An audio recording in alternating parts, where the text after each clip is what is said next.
My dear brothers of Islam, if you look at the history of our pious women, you will find that women were engaged in jihad. Women were engaged in politics. Women were engaged in education. Women were engaged in medical science. Women were engaged in philosophy. There is not one field that women were not engaged in, which goes to prove that women were allowed to engage themselves in these activities. We find today that men, more stubborn, illiterate fathers, refuse their daughters to go out to learn education. This is not right in Islam. Islam does not allow that women should not be educated. It is a common perception after the invasion of Afghanistan that the West portrayed that this is the way Islam treats their women. They are not allowed to be educated. However, if you look at the history, you will find Ibn Khuzama, one of the great hadith hafiz, his teachers, out of 101 teachers, over 90 of them were women teachers.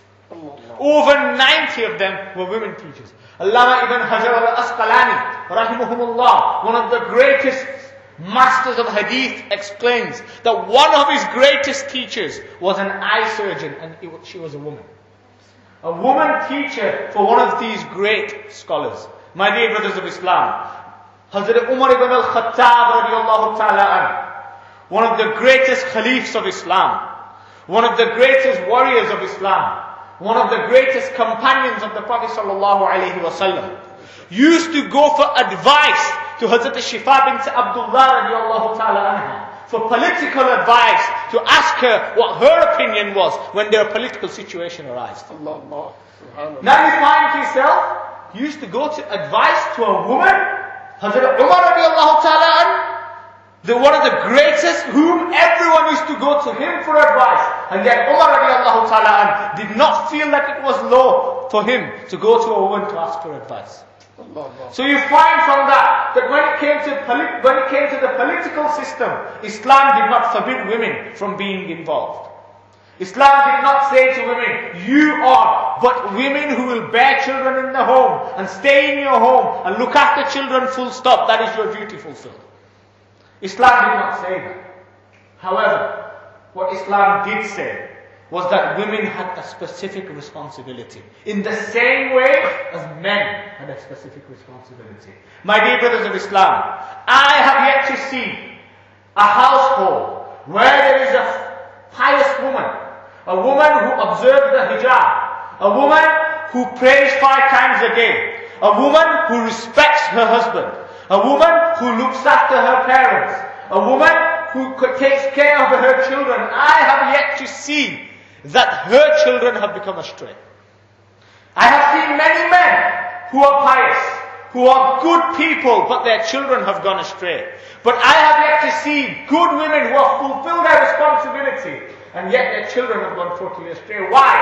Because the madrasa, the education starts from the womb of the mother. The education starts. Political science proves that the child in the womb recognizes the voice of their own mother. When the child is born, automatically the child's senses of hearing recognizes that she is my mother. And Allah subhanahu wa ta'ala has given this bond to that child. And when the child listens to the mother's voice, the child quietens down. And this is political science. And this is why the great Shaykh Abdul Qadir Jilani, radiallahu ta'ala anhu, at the age of 6 years old, when he came to the madrasa, and he was asked to recite Bismillahir Rahmanir Rahim, he started Bismillahir Rahmanir Rahim and continued to recite up to 17 siparas. Non-stop for 17 juz of the Quran he continued to read. He then stopped. He said, my child, the teacher said, my child, why up to 17? He says, when I was in the womb of my mother, I heard my mother pray 17 sipara. If she had prayed the whole Quran, I would have recited the whole Quran. If she had recited the whole Quran, I would have recited the whole Quran to you. And that is the influence that a mother has on the child.